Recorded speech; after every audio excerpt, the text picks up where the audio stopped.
नमस्कार सर्वांना. श्री स्वामी समर्थ. दीप अमावस्येला करा हे उपाय. साडेसाती संपेल, दारिद्र्य नष्ट होईल आणि धनसंपत्ती मिळेल. चला तर मग पाहूया असे कोणते उपाय आहेत जे आज दीप अमावस्येला करायचे आहेत. आषाढ महिन्यातील अमावस्येला दीप अमावस्या असे म्हटले जाते. श्रावण सुरू होण्यापूर्वी ही अमावस्या येते. या अमावस्येचे विशेष महत्त्व असून या दिवशी काही खास उपाय केल्याने आयुष्यातील दुःख, पीडा तसेच पितृदोष दूर होतात असे मानले जाते.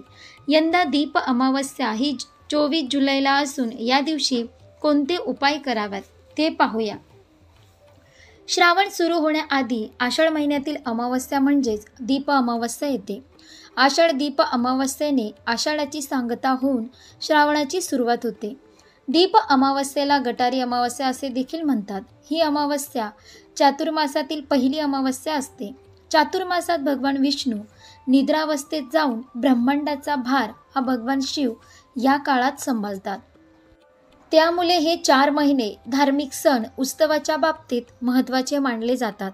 दीप अमावस्येला काही खास उपाय केल्याने पितृदोष तर दूर होतातच, परंतु आयुष्यातील नकारात्मकता, दुःख, वाईट नजर या सर्व गोष्टी देखील संपतात असे मानले जाते. याशिवाय आपल्या पितृदेवतांचे आशीर्वाद देखील मिळतात. त्यामुळे आयुष्यात सुख शांती येते. चला मग पाहूयात दीप अमावस्याचे महत्त्व आणि उपाय. आषाढ अमावस्या तिथी. प्रारंभ तिथी 24 जुलै गुरुवारी सकाळी 7:28 ते समाप्ती 25 जुलै शुक्रवार सकाळी 9:17. अमृतकाळ 24 जुलै रोजी दुपारी 1:30 ते 3 पर्यंत. राहुकाळ 24 जुलै रोजी दुपारी 1:30 ते 3 पर्यंत. दीप अमावस्या महत्त्व. आषाढ महिन्यातील अमावस्येला दीप अमावस्या असे म्हणतात. तर या अमावस्येला गटारी अमावस्या हे देखील म्हटले जाते. हा दिवस पितृपूजनासाठी महत्त्वाचा मानला जातो. या दिवशी घरातील पितरांचे तर्पण केले जाते. पितरांच्या आत्मशांतीसाठी पूजाविधी केली जातात. तसेच पितृपूजन करताना नैवेद्य दाखवला जातो. काही चूक झाली असेल तर आपल्या पितरांची या दिवशी माफी मागितली जाते. नद्यांमध्ये स्नान करण्याचे सुद्धा या दिवशी विशेष महत्त्व आहे. दीप अमावस्या उपाय. या अमावस्येच्या नावाप्रमाणेच या दिवशी दिव्यांची पूजा केली जाते. त्यामुळेच या अमावस्येला दीप अमावस्या असे म्हणतात. सायंकाळच्या वेळी घरातील देवघरात दिवे लावावे.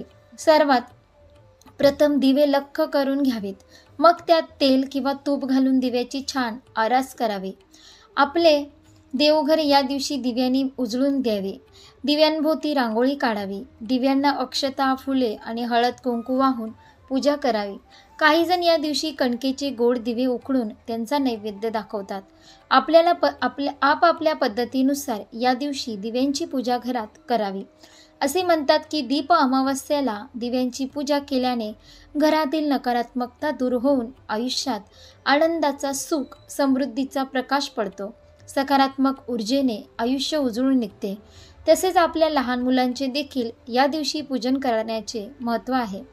मुलांना वंशाचा दिवा मानल्याने त्यांच्या निरोगी आणि उज्ज्वल भविष्यासाठी दिव्यांनी त्यांचे औक्षण केले जाते.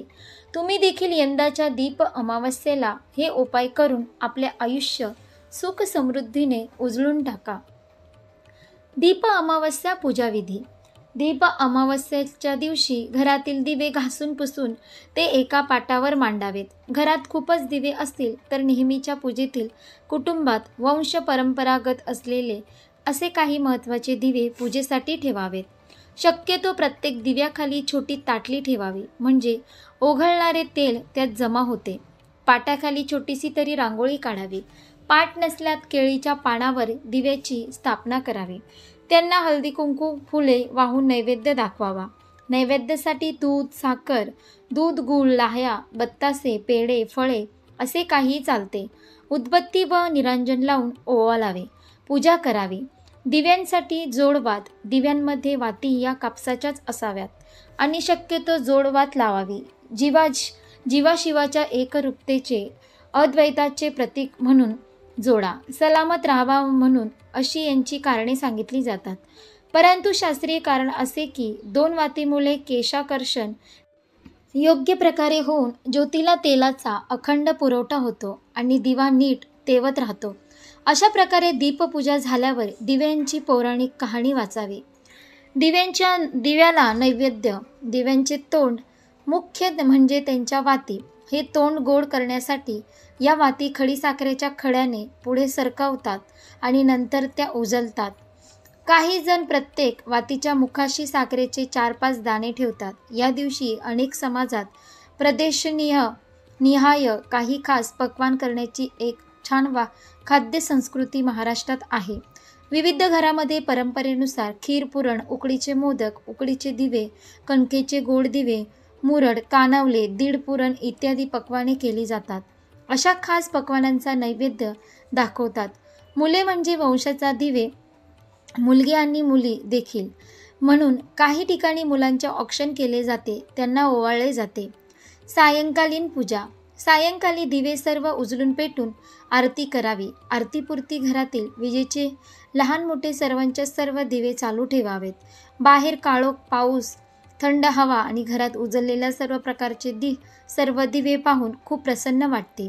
या सर्व गोष्टी करताना तुमची एखादी चूक झाल्यास फार काही बिघडत नाही.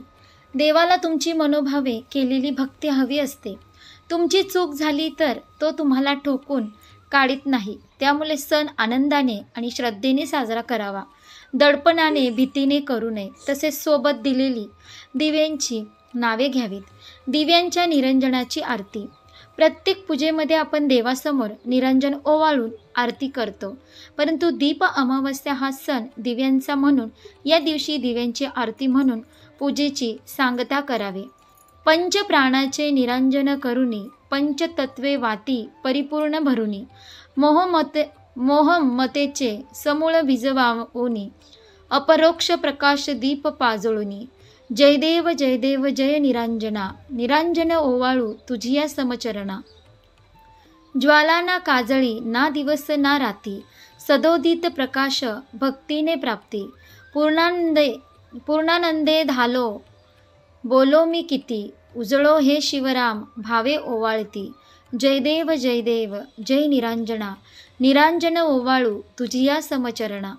दीप अमावस्या जी 24 जुलै 2025 रोजी आहे, त्या दिवशी 11 दिव्यांचा उपाय करणे देखील शुभ मानले जाते. या उपायाने घरात सुख समृद्धी येते आणि पितृदोषातून मुक्ती मिळते. असे मानले जाते की दीप अमावस्याच्या दिवशी 11 दिव्यांचा उपाय कसा करावा. दिवे. 11 पिठाचे दिवे तयार करा. तेल. दिव्यामध्ये मोहरीचे तेल किंवा तिलाचे तेल वापरा. स्थान. हे दिवे मारुतीच्या मंदिरात किंवा पिंपळाच्या झाडाखाली लावा. वेल. संध्याकाळच्या सुमारास दिवे लावा. मंत्र. दिवे लावताना ओम नमः शिवाय किंवा मारुती श्रोताचा जप करा. दान. दिवे लावल्यानंतर गरजूंना अन्न किंवा वस्त्र दान करा. या उपायाने मिळणारे फायदे. पितृदोषातून मुक्ती, घरात सुख समृद्धी येते, शनीच्या वाईट प्रभावापासून संरक्षण होते, तसेच आर्थिक अडचणी दूर होतात, घरात सकारात्मक ऊर्जा येते. इतर उपाय. दिवसभर उपवास करणे, गरिबांना अन्नदान करणे, पितृदोषापासून विशेष पूजा करणे. अमावस्येच्या दिवशी मांसाहार किंवा मद्यपान करणे देखील टाळावे. नवीन काम किंवा शुभ कार्य सुरू करणे टाळावे. घरात शांतता आणि सकारात्मक वातावरण ठेवावे. अशा प्रकारे दीप अमावस्येला करा हे उपाय. त्यामुळे 7.5 देखील संपेल आणि दारिद्र्य नष्ट होईल, धनसंपत्ती मिळेल. तर आजच आषाढ अमावस्येच्या दिवशी दीप अमावस्या आहे, त्यामुळे या दिवशी हे उपाय नक्की करा. आशा करते तुम्हाला ही व्हिडिओ आवडली असेल तर लाईक करा, शेअर करा आणि आपल्या योगेश्वर कृपा या चॅनलला सबस्क्राईब करा. भेटू एका पुढच्या नवीन व्हिडिओमध्ये. धन्यवाद. श्री स्वामी समर्थ. जय जय स्वामी समर्थ.